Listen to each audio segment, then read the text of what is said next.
Hi friends, मैं परिंद्र खारी। Friends, आज की हमारी गेम है अंकित कुमार जी की वीडियो रिकमेंडेशन। उन्होंने मुझसे टाटा स्टील विकिंजी टूर्नामेंट 2021 के गेम के ऊपर वीडियो बनाने के लिए कहा था। खेले गए थे अलेक्जेंडर डोनचेंको और अलीरेजा फिरोजा के बीच में। शुरू करता हूँ D4 के साथ। यहाँ अलेक्जेंडर ने शुरू किया, अलीरेजा ने खेला यहाँ D5, C4 हुआ, then E6, knight C3, bishop B4, Nimzo Indian, knight F3, D takes C4, then हुआ E3 तो B5। क्या एलिरेजा की तैयारी यहाँ इस पॉन का डिफेंस करने की है? देखते हैं। A4 और A4 के बाद ऑब्वियस मूव बनता है C6 का।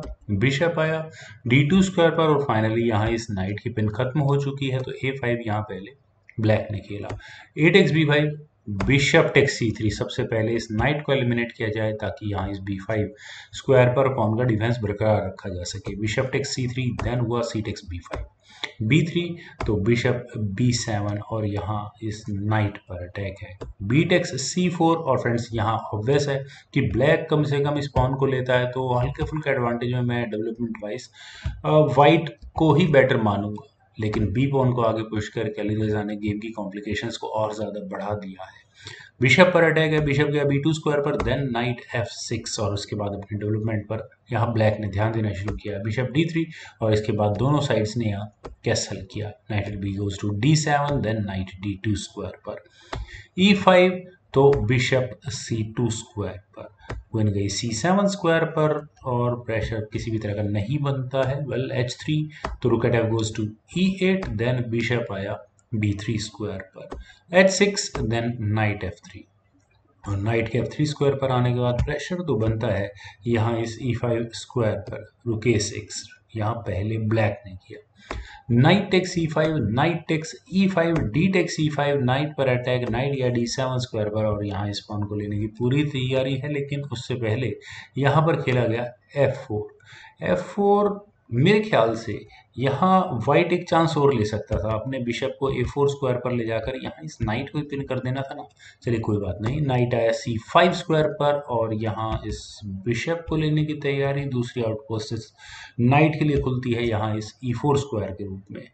बिशप E2 इसीलिए वाइट ने यहाँ पहले किया, देन हुआ A4। तैयारी क्या है? इन दोनों कनेक्टेड पॉन्स के प्रेशर को और ज्यादा वाइट के ऊपर बढ़ाने की।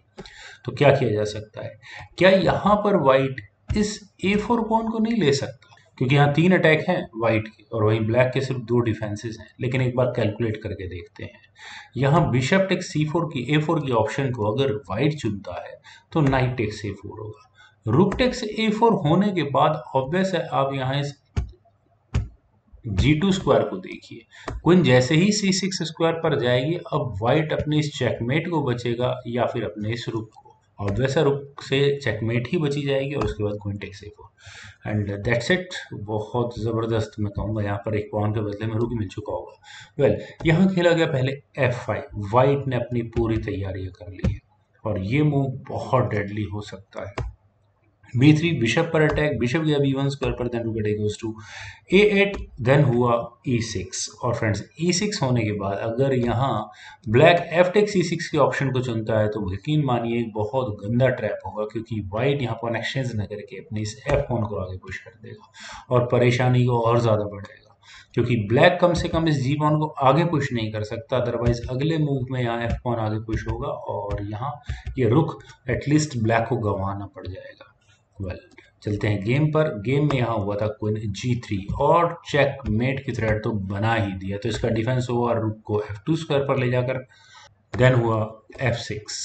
फ्रेंड्स ये मूव भी ठीक है, लेकिन क्या ब्लैक यहाँ इस E3 पॉन को नहीं ले सकता था? एक मूव जरा पहले चलें और यहाँ मान लेते हैं कि ब्लैक क्वीन टेक्स E3 के ऑप्शन को चुनता है, तो ये तो बहुत बड़ा ब्लंडर होगा इस गेम में। ऐसा मैं क्यों कह रहा हूँ? क्योंकि पहले यहाँ खेला जाएगा E takes F7 check, king takes F7 होने के बाद queen H7 check, king E7 या किंग को मूव करना होगा, उसके बाद F6 चेक होगा।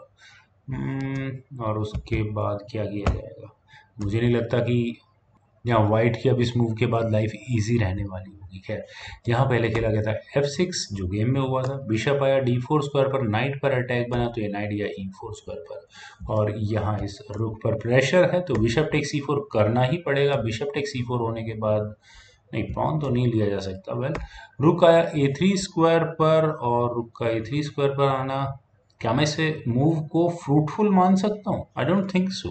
रुक डी गोज टू C8 और यहाँ इस C4 पॉन पर अटैक है, तो C5 वाइट का मूव आया, देन किंग गया H7 स्क्वायर पर, क्वीन D2, देन हुआ B2 और फाइनली वही मूव चला गया। और इस मूव के चलने का रीजन क्या है, क्यों आया है आखिरकार ये पॉन सेक्रीफाइस?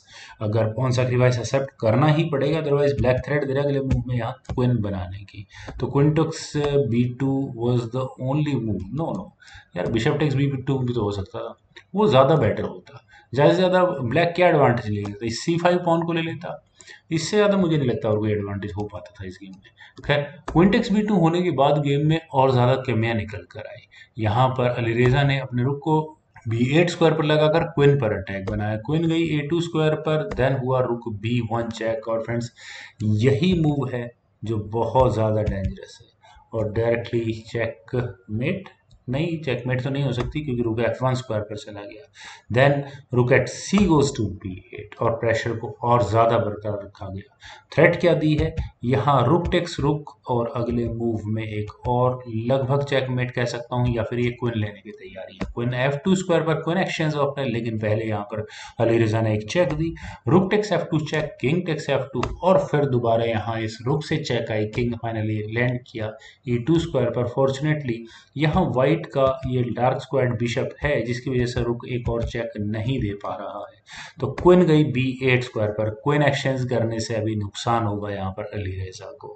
क्वीन F4, यहाँ इस बिशप पर अटैक है, लेकिन यहाँ अली रेजा ने पहले एक चेक दी अपनी क्वीन से, उसको B5 स्क्वायर पर ले जाकर किंग गया D2 स्क्वायर पर, देन हुआ क्वीन B4 चेक और यहाँ चेक देकर रुक को लेने की तैयारी है। बिशप C3, क्वीन पर अटैक बना, क्वीन टेक्स A3 करना ही पड़ेगा।